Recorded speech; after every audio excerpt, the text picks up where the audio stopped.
Sa panahon na ikinasal yung mag-asawa at nagkaroon ng anak, ilang taon na. May anibersaryo ang pamilya nating espiritual, may anibersaryo ang pamilya natin na biological. Pero dapat ang pamilya masaya. Why? Because family is permanent. Kaya ayaw mo o gusto mo yung pamilya mo, yung pa rin naman ang pamilya mo, hindi mo naman kayang palitan yan. Kaya layasan mo yan, itakwil mo, hindi mo pa rin pwedeng palitan. So ba't hindi na lang pasayahin? Kaya sa layasan, ba't di na lang pagandahin para lagi kang nananabik na umuwi at makipag-isa sa pamilya? Family is much better off happy. Let's talk about 8 habits of happy families. Galing lahat ito sa Proverbs 15. Ano nga ba ang kostumbre ng mga pamilyang masasaya o ng pamilyang sasaya? Dear God, we thank you that we have the Proverbs. Salamat na yung karunungan ng mga matatanda noong unang panahon pa ay nabuo, nasulat, at hanggang ngayon pwede naming pakinabangan. Nananalig kami na ang mga karunungan ito sa inyo nagmula at itinuro nyo sa marami mga saling lahi at ngayon nais naming makinabang. Buksan nyo po ang aming mata, ituro nyo sa amin ang pinakamagandang paraan ng pag-unawa ng matatandang kasabihan at ito'y maging kapakipakinabang sa amin ngayon. Be our speaker. Give us the wisdom to understand your word, O God. Lead us so our families will be happier, will be better. All for your glory. And we pray in the name of Jesus our Lord. Amen. Proverbs 15, I'll be reading from the Contemporary English Version. A kind answer soothes angry feelings, but harsh words stir them up. Kind words are good medicine, but deceitful words can really hurt. In happy families, members speak kindly and truthfully to one another. Kung tayo ay polite sa mga strangers, kung tayo ay may nire-reserbang good manners, good words sa mga boss sa opisina, sa mga customers ng ating negosyo, higit lalo dapat pinakamagaganda yung salita na binibitiwan sa mga miyembro ng pamilya. Kasi yung customer, pwede namang maputol ang relasyon nyo.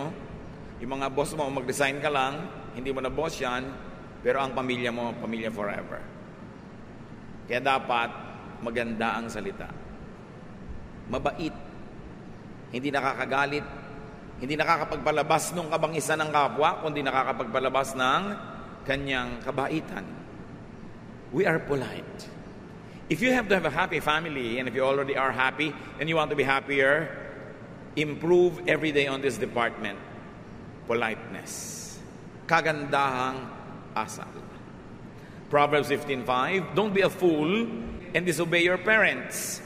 Be smart. Accept correction. In happy families, the children are wise to obey and accept discipline from their parents.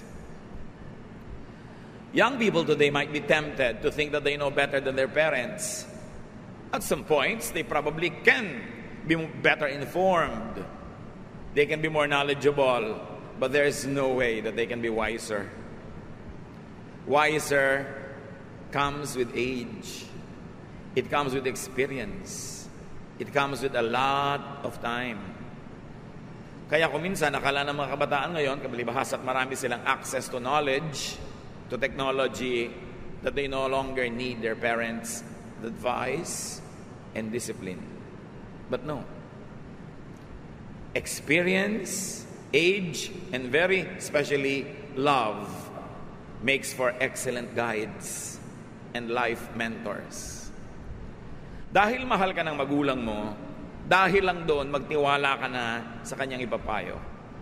Hindi man perfect ang payo, magkamali man, pero maganda pa rin ang dahilan kung ba't ginagawan ka ng ganyang turo o ganyang disiplina. Proverbs 15:20, children with good sense make their parents happy. No? But foolish children are hateful to them. Pinakita dito kung sino talaga yung matatalinong bata. In the happy families, the children are sensible and the children make their parents happy. Gaano karami sa mga anak ngayon na ambisyon nyo every day to make your parents happy? At sabi sa Biblia, ang matalinong anak, pinapasaya niya ang kanyang magulang. How much is this a part of a son's or a daughter's daily objective? Why do you want to make your father happy? Because a happy father is a better husband to your mother. A happy mother is a better wife to your father. And a happy couple will lead the family into greater happiness. Meron tayong ministry sa isa't isa. Hindi lang tungkulin ng magulang na pasayahin ang anak. Tungkulin din ng anak na pasayahin ang magulang. And when everybody is happy or happier, we create a home that we long to go back to all the time. Masaya yung atmosphere. Pinananabik ang uwian, hindi pinagmamadali ang layasan. Of course, in happy families, parents lead and discipline their children. And the parents are united and consistent. How can parents lead and discipline their children effectively? When their children allow and encourage their parents to do so. Dapat ang body language ng anak, sinasabi sa magulang, pwede nyo pa akong pagalitan pag mali ako. Pwede nyo akong paluin, iba't ibang degree, depende sa edad, kung ano ang aking pagkakamali. Pwede nyo akong pagsabihan. Pwede nyo akong payagang lumakad o hindi payagan. Dapat yan, body language, kinaklarify ng bata. Para yung magulang, bagamat hindi dapat, pero para hindi na mag-alangan kung didisiplinahin ba ang bata o hindi. Alam nyo ba, marami magulang ngayon hesitant to discipline their children because many of them are absentee parents. They have to work in the big city or they have to work in another country and they have very, very few days during the year to spend with their children. And so the parents become indulgent during their vacations with their children. They want to be remembered only for being nice and indulgent and being a good provider and a happy companion. So they ignore their duty to discipline. Hindi kasalanan ng mga magulang na ang ekonomiya natin ay kinakailangang mayroong magkahiwa-hiwalay para kumita at mabuhay at mapag-aral ang mga anak. Pero mga anak, hindi kasalanan ng mga magulang nyo na wala sila sa inyong presence. Kaya nga sila wala para kayo buhayin. So don't make them feel guilty for not being there in your graduation kasi wala ka naman pang-enroll kung hindi siya nag-abroad. Don't make them feel guilty na wala siya sa bawat birthday nyo o ganitong okasyon. Hindi niya gustong wala siya doon. Nauobliga lang siya at mahihirap din sa kanyang loob na wala siya. So, pag nagbabakasyon ang inyong magulang, mga anak ng OFW, hindi magulang nyo lang may tungkulin na pasayahin kayo. Tungkulin nyo rin na pasayahin sila. Dahil bawat hotdog, bawat tosino, bawat kanin, bawat ice cream, bawat lollipop na inilalagay nyo sa inyong sikmura ay galing sa pagpapagod na inyong magulang. Hindi yung parang akala mo malaki pa ang pagkukulang nila. Daddy, wala ka ng birthday kung... O sige, sama-sama tayo sa birthday mo. Huwag kang kumain. Huwag kang mag-aral. Akala naman ng mga pamilya nasa magulang na lang lagi yung burden Samantalang yung tatay nyo, nag-iisa abroad, siya ang naglalaba, siya ang namamalansya, siya ang nagluluto, siya ang kakain, siya maghuhugas ng plato. Pag may lagnat siya din ang naglalagay ng sukang iloko, kung mayroon man, sa kanyang noo. At lahat ng pera ay pinapadala sa inyo, pero wala siyang alaga ng asawa, walang alaga ng anak. Tapos pag uwi, siya pa ang manunuyo, parang mali yata yun.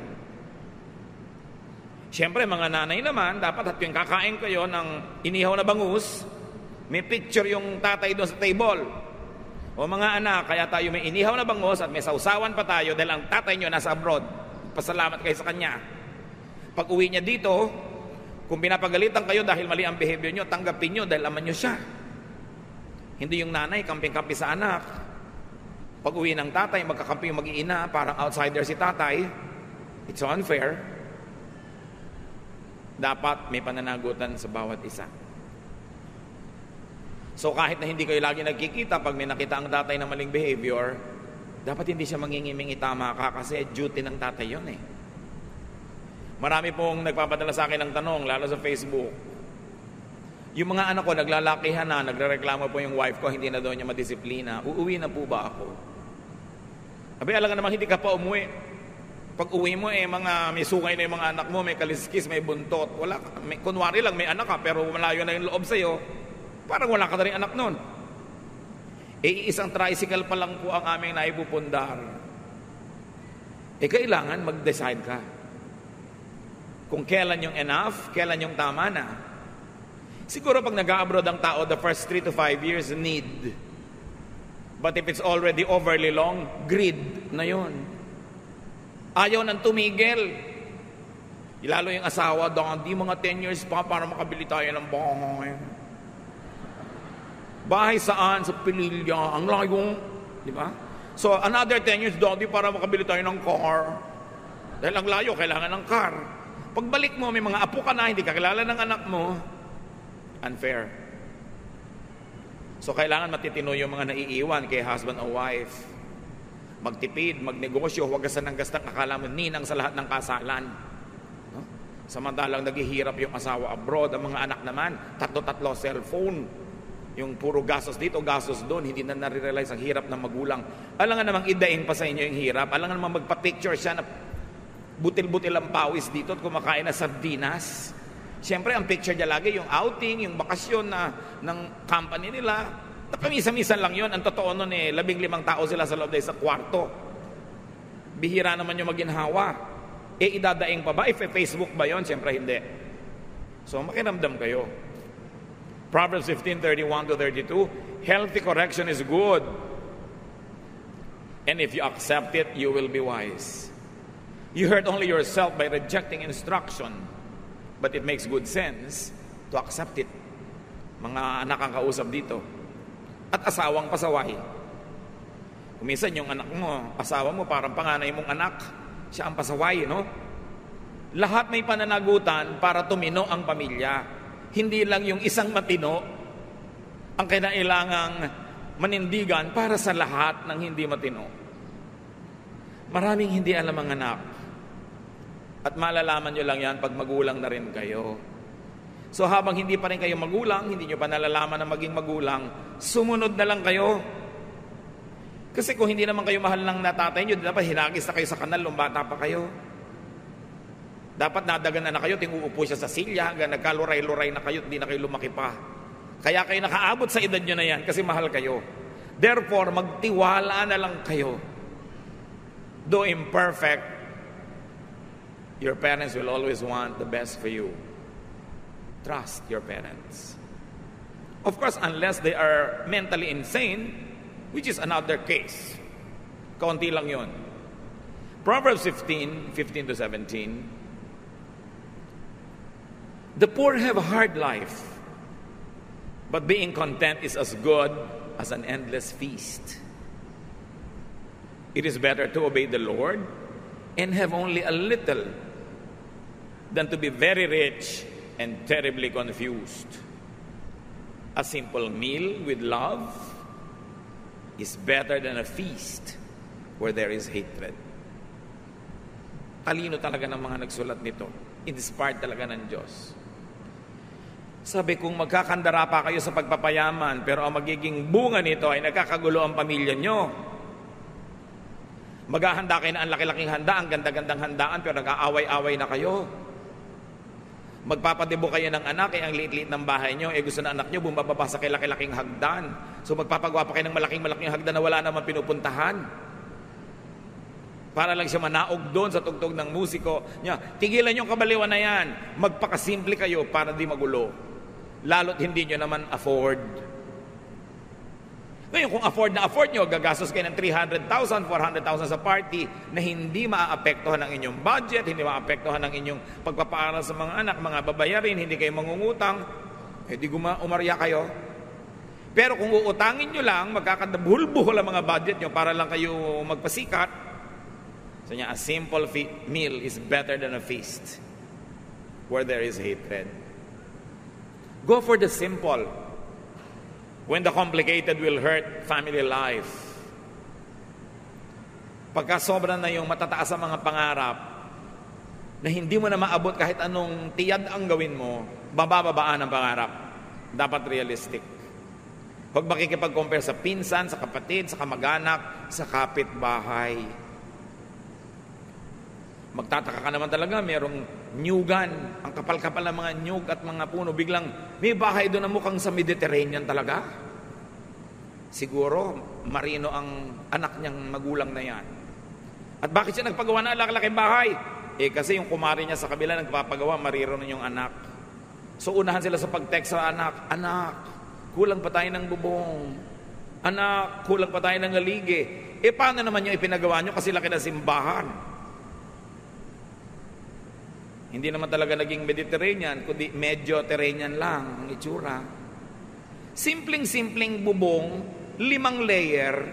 Nakakita na kayo ng mga bahay ba ngayon na parang walang wala sa lugar? Simpleng-simpleng bubong, pero ang dami mga sub-bubong na letter A na ganon. Yung para mga bahay ni Dracula. So, bakit ang dami mga layer-layer ng bubong? Saan nakuha to? Nagkausu-usuhan, nagkagaya-gayahan yung kapitbahay. Lumalaki tuloy ang gasto sa yero. Sa halip na simple na lang. So go for the simple. There is great godliness in contentment. For we brought nothing into the world, and we cannot take anything out of the world. Hindi natin tinatanggalan ng mga kapatiran natin ng pangarap, pero ibagay sa realidad ang pangarap. Pagdugtungin ang langit at lupa, hindi yung nakalutang ka para abutin mo ang ulap, pero hindi ka na nakatungtong sa lupa. Dahil babagsak at babagsak ka. Proverbs 15:27, being greedy causes trouble for your family. So kailan titigil? When will we say enough is enough? Kailan natin sasabihin sa daddy nyo, anak, na huwag na siya mag-abroad, magsama-sama na tayo dito uli? Kailan natin papauwi ng nanay mo na 20 years ang nag-aalaga ng anak ng iba, hindi naman alagaan ng mga sariling anak dahil sa pangangailangan? Again, hindi natin sinisisi yung mga yon dahil talagang gusto lang nila makapag-provide. But when is enough? Dapat merong usapan kung kailan yung enough. Dahil hindi na uubos ang gastahan. Pag napag-aral mo ng mga anak mo, biglang mag-aasawa yon, may apo ka na naman ngayon, apo mo naman ngayon na pag-aaralin mo. Hindi ka na, o makakauwi dito ng buhay, malamig na bangkay ka lang uuwi dito. So kailangan merong hangganan. Pero maiba ko, kung gusto niya na maraming letter ay ang bubong nyo, bahala kayo. Total taste nyo lang naman yan. Ano? Kaya lang magastos talaga sa yero. In happy families, members value simplicity over extravagance. When running after wealth would lead to ungodly confusion and quarrels. Or when the strife to be very wealthy leads to the disintegration of the family. Yung unity ng pamilya nyo, pagsasama-sama nyo, yung pa rin ang pinakamahalaga. Mga kapatid, mahal man at murang pagkain ang ilagay nyo sa sikmura nyo, ganun din ang ending. Kumain kayo ng 100 na pesos na set budget meal at gumastos kayo ng 100 or 1,000 per person in a fancy restaurant, yun pa rin ang ending sa Poso Negro. Yun din yun. So pamisa-misa lang dapat yung mga ganyang activities. 5 man o 50 ang inyong underwear, ganun pa rin yung katawan nyo. Isuot nyo man yung mahal o hindi mahal, yun pa rin ang ending. So ibagay natin sa ating mga kakayanan para hindi sobrang mabigatan yung naghahanap buhay. Proverbs 15:18, another habit of a happy family. Losing your temper causes a lot of trouble, but staying calm settles arguments. In happy families, members keep calm in potentially explosive situations. Mainit ang ulo ng nanay mo, lamigan mong ulo mo, baw, bukas ka na mag-init ng ulo mo kung talaga mang valid yan. Mainit ang ulo ni wife, wala namang masyadong dahilan si husband para mag-init ng ulo, baw. Gayahin natin ang kawayan, nagbabaw pag malakas ang hangin para hindi mabalik. So kitang-kita mo na, talagang masama ang mood ng isang member of the family, huwag salubungin. Huwag niyong patunayan na mas kaya niyo na magsumigaw at mas malakas pa sa sigaw niya dahil walang magayaring mabuti. Pag nararamdaman niyo na uuwi sa argumento ang isang usapan, bite your lips, stop talking, wait for a more quiet and subdued moment to plead your cause. Gaano man kahusay, karunong ang sasabihin mo, pero kung wala naman nakikinig dahil mainit ang ulo niya at sumisigaw siya, what's the point in speaking? Palampasin. Mas matindi ang galit, ang mood, mas mabilis mawala, parang ulan. Pag sobrang lakas ng ulan, makakaasa kayo, hindi lalampas ang 10 minutes, tapos yun. So pag gano'n na gano'n, very intense ang feeling ng member ng family, hayaan nyo lang, mag-express. At pagpayapa na siya, nakakain na, nakapagpahinga na, bukas, sa makalawa, doon nyo sabihin, alam mo, ang init-init ng ulo mo last time, gusto ko ipaliwanag sa iyo yung side ko. Na hindi naman dapat uminit ang ulo mo doon. Or alam mo, may kamalian ka doon at ito yon. Pero pag tahimik siya, hindi yung paggalit. We communicate with family members to make peace, not to make war. Pero oras sa sumigaw ka, nagalit ka rin, may kasamang dabog, you're not making peace anymore, you're making war. At saan pupunta yung usapan ninyo? Kundi magkakagalit. So, yun daw ang matatalinong miyembro ng pamilya. They don't lose their temper. When you know that you are potentially an explosive about to burst out, be quiet. Mahirap mamagtimpi, pero mas konti ang damage nun kesa sa ibulalas mo lahat ng nararamdaman mo. Tapos mamaya, sorry ka. Mabuti nagsosorry, pero mas mabuting hindi ka nagsosorry dahil wala ka naman dapat ipag-sorry. Hold your tongue.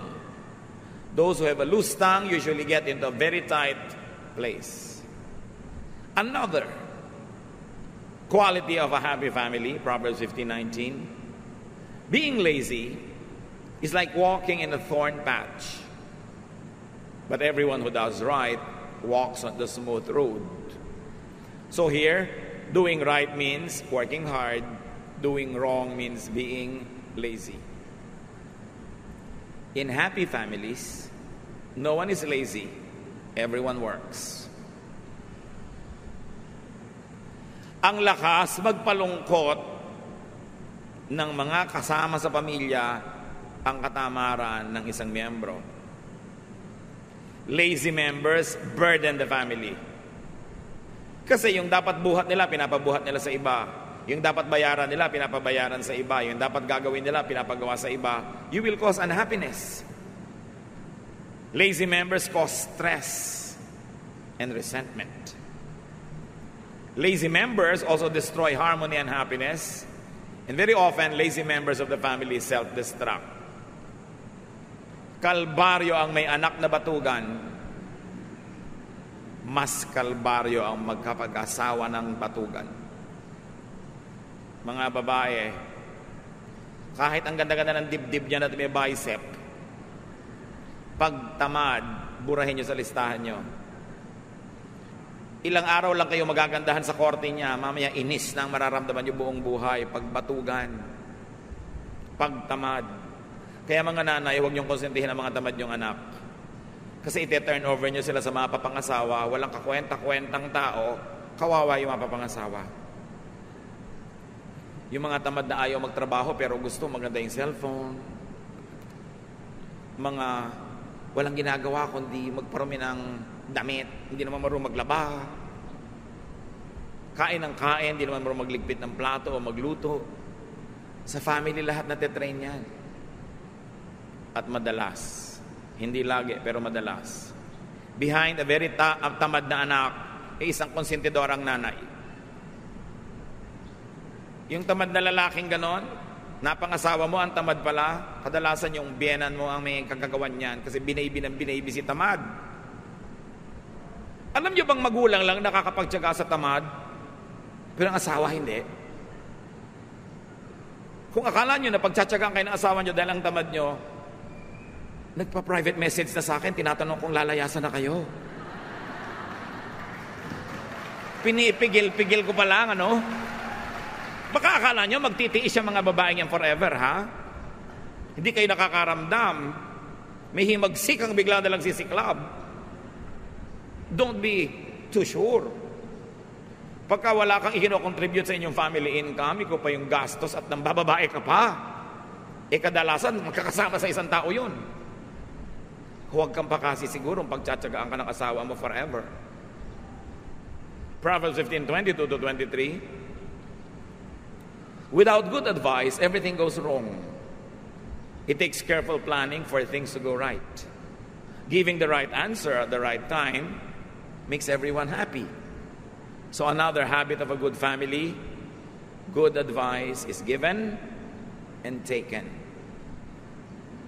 Ang mga pamilyang masasaya, nakikinig sa payo ng isa't isa o payo ng outsider na nakakatulong sa pamilya, at sila man sinisikap magbigay ng magandang payo sa isa't isa. At paano nyo nagagawa yon? Pinapatalino mo ang sarili mo para pag may nagtanong na family member, makasagot kang tama. Hindi yung inay, ano po kaya ang gagawin ko sa asawa ko? Ewan ko sa'yo, buhay niyo yan. Hindi ganun. Dapat nakakapagbigay ka ng matalinong advice. Kaya kailangan pinag-aaralan mo ang buhay. Pinag-aaralan mo ang salita ng Diyos. Nag-o-observe ka para pagkailangan ng katalinuhan, may makatas naman sa'yo. Tungkulin ng bawat isang miyembro ng pamilya na magpakatalino. Kasi bawat isang hindi matalino, pabigat. Tayo naman kasi mapagmahal sa mga kamag-anak, lalo immediate family, hindi naman natin talaga tinatapon. Anong ginagawa natin? Pinagtsatsagaan nating pasanin. Hirap na hirap ka, pero pinagtsatsagaan mo, ito ba ang gusto nating ibigay sa kapwa natin, sa pamilya na mahirapan dahil sa atin? Dapat nahihirapan lang sa atin dahil sobra ka pang bata o sobra ka ng matanda kaya hindi mo na maalagaan ang sarili mo. Pero pag nasa gitna ka nun at malusog ka naman, hindi ka dapat problema, hindi ka dapat pasanin. Kasama ka sa lumulutas ng suliranin, hindi ikaw ang suliranin. This is what godliness is all about. So in happy families, that's what happens. Good advice is given and taken. And their diligent search for wise advice produces happiness. Pagka nalulutas sa mga suliranin, lumiliwanag ang madilim, tumutuwid ang liko, ang kasunod nun, kasiyahan, kapahingahan. Proverbs 15:24-25. All who are wise follow a road that leads upward to life and away from death. The Lord destroys the homes of those who are proud. So in happy families, humility is prized and practiced. Hindi masaya ang pamilya na mayayabang ang miyembro. Pataasan, payabangan, patigasan ng loob, patagalang hindi kikibo. Hindi sasaya ang ganong pamilya. Ang sumasayang pamilya, yung una-unahan sa pagpapakumbaba. Pag may mali, una-unahan sa pagsusori. Pagka nagtampo, una-unahan sa pagkalimot ng tampo para ma-restore ang relationship. Ganon ang kasiyahan. Hindi yung gustong-gusto mo nang kausapin yung kapatid mo, pero mauna siya. Pag nakaramdam ka na gusto mo na, kahit di pa siya mauna, unahan mo na, dahil siguro inaantay din niya, mauna ka eh. Kaya ang sinasabi sa Bible, outdo one another in doing good. Not in doing bad. Kung magko-contest kayo sa loob ng pamilya, contest, pabaitan. Paiksian ng pagtatanim ng sama ng loob. Padali ang makipagbati kung nakipaggalit man. Even to outsiders. Ang isang taong mayabang, mapagmataas, kahit sa outsider, pabigat yon sa pamilya niya. Why? Kasi may makakalaban ka sa labas. Pag inattack ka nun, tinaga ka halimbawa, di ba pamilya mo rin magpapa-hospital sa'yo, dadalaw sa'yo? Pag ang yabang-yabang mo sa pinagtatrabahuhan mo, tinanggal ka sa trabaho, wala ka ngayong pera, di ba pamilya mo na naman magsusupport sa'yo? May nakaaway ka, nakipagbabag ka, nakita ng kuya mo, di ba dadamayan ka rin kung binubugbog ka na doon sa labas? So pag mayabang ka, tatandaan mo ito, ipinapahamak mo ang pamilya mo dahil tutulungan at tutulungan ka nila pag nalagay ka sa gulo. Kaya nagpapakumbaba ka rin kahit sa labas, para ang uwi-uwi mo sa pamilya mo, mga kaibigan, hindi kalaban. Kawawa yung mga miyembro ng pamilya na mayroong mga basagulero, mga kapatid. Mga kapatid na chismosa, mga napapaaway dito, napapaaway doon, dahil madadamay at madadamay ang lahat. So humility is prized and practiced, and therefore the family receives God's favor and protection. Ang yaman nitong Proverbs 15. Halimbawa, verse 30, a friendly smile makes you happy, and good news makes you feel strong. Di ba? Pag nangingitian tayo, nakakarinig tayo ng magandang balita, nakakapagpalakas, hindi lang ng katawan, kundi ng loob. So in happy families, cheerfulness is valued and practiced. Paggising mo sa umaga, conscious ka, magpapasaya ako ng family members. Hindi nakasimangot ang mukha mo, wala kang kinakausap dahil wala ka sa mood. Bakit kailangang itambak mo sa pamilya mo yung laso na yan na nakuha mo naman sa labas? Si tatay, si nanay, mainit ang ulo sa trabaho. Pag uwi, mainit ang ulo, dala-dala sa pamilya. Bakit yung laso na nakuha mo sa labas, iuwi mo sa bahay? Ganon din yung mga anak. Gagawa ka ng gulo, babagsak ka sa eskwela, susunugin mo yung building, kung ano-anong gagawin mo sa school, yung nagpapakatino mong magulang, ipapatawag ng principal, yung mukha niya na pinipilit niyang pagandahin, kailangan yung kapalan dahil harap sa principal, dahil sa ginagawa mong kabulastugan sa school. Is that fair?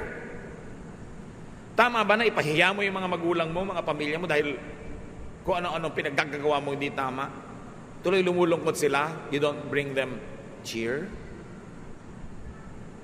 So a responsible member of a family creates good news.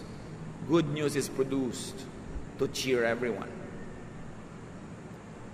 Yung nanay, exempted po ako sa enrollment fee next year kasi ang taas ng grade ko. Wow, good news, cheer. Hindi yung ano? 4th year ka uli? Hindi ba 5 taon ka ng 4th year? Bad news. Dapat ang ginagawa mo, good news. Pag mag-uuwi ka, good news. Ngayon, siyempre, life is not perfect. Paminsan-minsan, di mo sinasadya, may dala-dala kang bad news. And that's what the family is for. We support one another.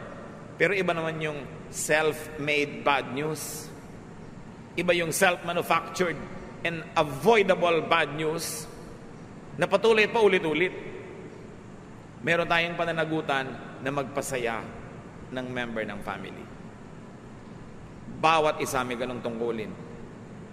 Galatians 6:10, now therefore, as we have opportunity, let us do good to all people, especially to those who belong to the family of believers. Here, another family is mentioned, the church. Malinaw ang mensahe, do good to your spiritual family, the church. Lahat ng pinag-usapan natin kanina, apply to your church life. But also apply to your biological family. I-apply sa church, i-apply sa bahay, kasi yan ang dalawa mong pamilya. May third family ka pa siguro, professional family, kung saan ka nagtatrabaho. Pero yun naman, paglabas mo ng opisina, pwedeng hindi mo na sila family. Pero yung church mo, yung biological family mo, yun ang mahalaga sa lahat. Ingatan.